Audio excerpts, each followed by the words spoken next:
الحمد لله نحمده ونصلي ونسلم على رسوله الكريم أما بعد فأعوذ بالله من الشيطان الرجيم بسم الله الرحمن الرحيم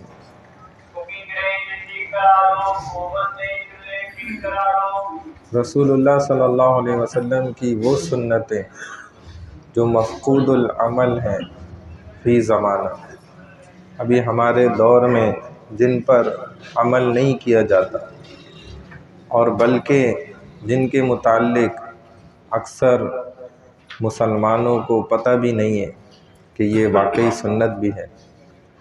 جیسے کل بھی ایک سنت ذکر کی کہ غصے پر قابو پانا، صبر و تحمل اختیار کرنا، برداشت کرنا، درگزر کرنا، یہ سارے سنت کام ہیں۔ یہ رسول اللہ صلی اللہ علیہ وسلم نے برملا کر کے دکھائے، کھلے عام کر کے دکھائے۔ برداشت کرنا، صبر و تحمل کرنا، درگزر کرنا، غصے پر قابو پانا۔ غصے کا آنا بتلائے تھا کہ فطری عمل ہے، اور غصے کا آنا کوئی بری بات تھوڑی ہے، برا عمل نہیں ہے، یہ تو اصل فطرت کی نشانی ہے کہ آپ واقعی فطرت پر ہیں۔ دوسری سنت اسی طرح پڑوسیوں کے حقوق کو ادا کرنا، یہ بہت بڑی سنت ہے، جس کی بنیاد پر جنت کے فیصلے بھی ہوں گے۔ یہ یاد رکھیں، ایسا نہ سمجھیے گا کہ پڑوسی چلو اس کے حقوق ادا نہیں کیے کوئی مسئلہ نہیں، خیر ہے۔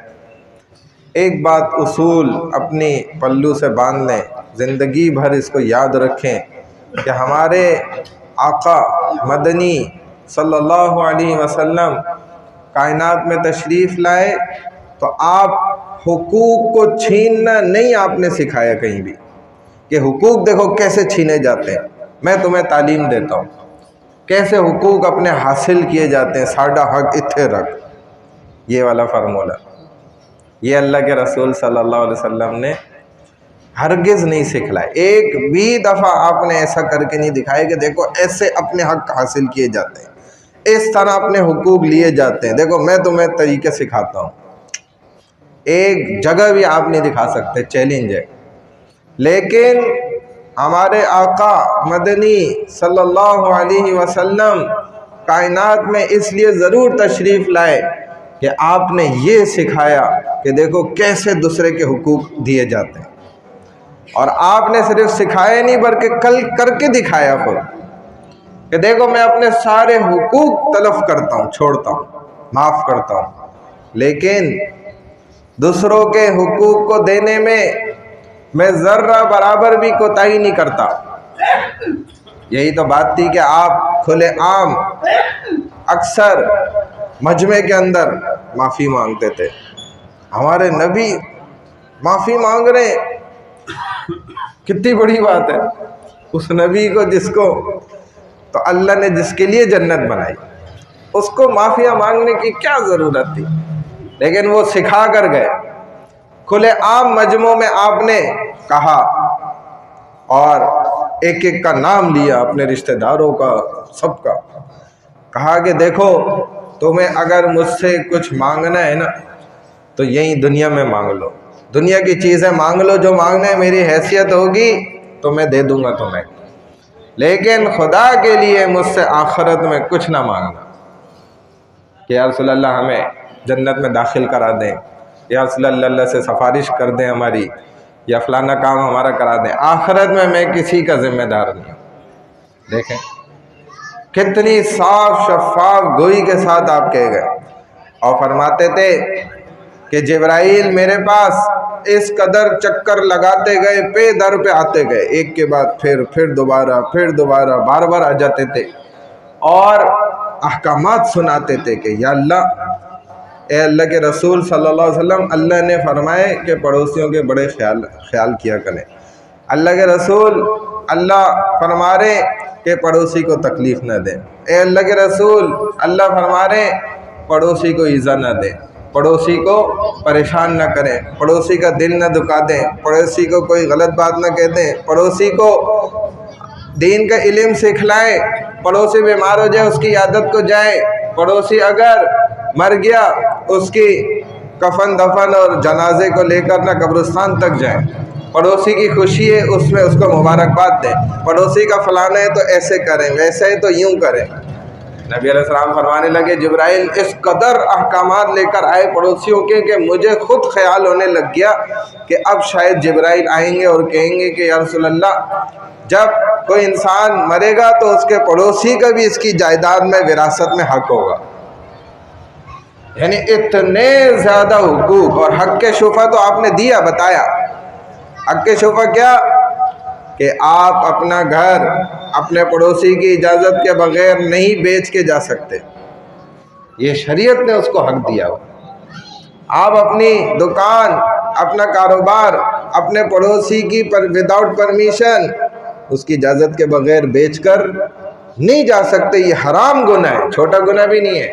अगर आपने उसको नहीं बताया और घर बेच के आप निकल गए, ये शरीयत ने उसको हक दिया है। बल्कि ये पाकिस्तान के कानून में भी है, कॉन्स्टिट्यूशन ऑफ पाकिस्तान भी है कि without intimation of your neighbour not to sell any property. देखें, आप नहीं बेच सकते। हक के शुफा अल्लाह के रसूल सल्लल्लाहु अलैहि वसल्लम ने दिया कि आप अपने पड़ोसी से पहले पूछेंगे, भाई मैं ये घर बेच रहा हूँ, एक घर 10 लाख का बिक रहा है, अगर आपको ख़रीदना है तो ख़रीद लो। अगर वो कहते हैं हाँ जी मैं ख़रीद सकता हूँ, मेरी हैसियत है, मैं 10 लाख देता हूँ, मैं ख़रीदता हूँ, तो आप अब किसी को नहीं बेच सकते दूसरे को। अगर वो रिफ्यूज़ कर देता है, मना कर देता है, कहता है भाई मैं तो ख़रीद नहीं सकता, आप ठीक है जिसको बेचना चाहते हैं, लेकिन देख लें बस कोई भले बंदे को ही बेचिएगा, किसी ऐसे वैसे को ना उठा के बेच दिएगा।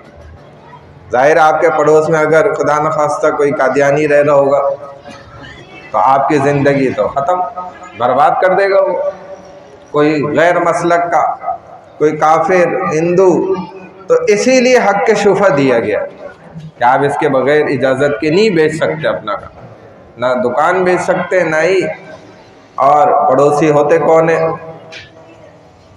मतलब मैं वैसे नहीं कह रहा कि वो कौन होते हैं, मैं ये बता रहा हूँ कि अल्लाह के रसूल ने फरमाया कि भाई जो होते हैं वो भी तुम्हें पता होना चाहिए ना।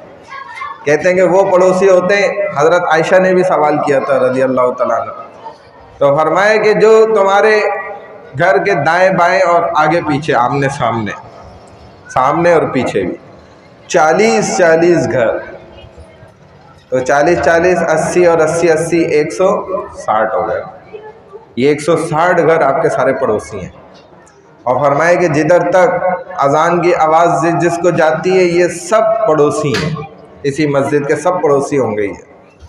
और कहते हैं जिधर तक इकामत की आवाज़ जाती है, चूँकि पहले तो मसाजिद ऐसे बंद नहीं होती थी, ना दीवारें होती थी, और इकामत देने वाला भी ऊंची जगह, अजान देने वाला ऊंची जगह खड़े होकर अजान देता था, और इकामत पहली सबसे भी देता था, तो कई कई घरों तक आवाज़ जाती थी। उस वक्त ग़िज़ाएँ भी खालिस थी, तो आवाज़ भी तगड़ी मजबूत होती थी। ये हमारी वाली मर्दों की आवाज़ भी औरतों से कम निकल रही है, वो वाली आवाज़ नहीं होती थी। आवाज़ भी ऐसी जानदार होती थी कि वो दूर तक जाती थी। तो फरमाया जहाँ जहाँ तक इकामत की आवाज़ जाती है वो सारे पड़ोसी हैं। तो हज़रत आयशा रज़ी अल्लाह तआला अन्हा ने पूछा, आखिरी बात करता हूँ, दुआ करते हैं। फरमाया रसूल अल्लाह, अगर मेरे 2 पड़ोसी हैं, अब किसको मैं तोहफ़ा भेजूँ, कौन ज़्यादा हकदार है? तो आपने फरमाया कि जिसका दरवाज़ा ए आयशा तेरे दरवाज़े से करीब है वो ज़्यादा मुस्तहिक है। तो पड़ोसियों का ख्याल करना ये भी सुन्नत अमल है। आज एक पड़ोसी हमारे दरवाजे पे गाड़ी खड़ी कर दे, मोटरसाइकिल खड़ी कर दे, इधर फड्डे शुरू, लड़ाइयाँ, ये तनातन। अरे भाई यही तो साहबा ने आके बोले कि या रसूल अल्लाह, हमारा पड़ोसी हमें तंग कर कर कर कर परेशान कर दिया। नबी अलैहिस्सलाम ने फरमाया फिर तो तुम्हें अच्छा मौका मिल गया, तुम नेकी कर कर कर कर बर्दाश्त कर कर के अल्लाह के मकामात हासिल कर लो, ये तो तुम्हें अच्छा मौका मिल गया। अगर वो बुराई करके नहीं थकता तो तू नेकी करके ना थक। अल्लाह में अमल की तौफीक अता फरमाए। सुब्हानल्लाहि व बिहम्दिही, सुब्हानकल्लाहुम्मा व बिहम्दिका, नशहदु अन ला इलाहा इल्ला अंता, नस्तगफिरुका व नतूबु इलैक, बिरहमतिका या अरहमर राहिमीन।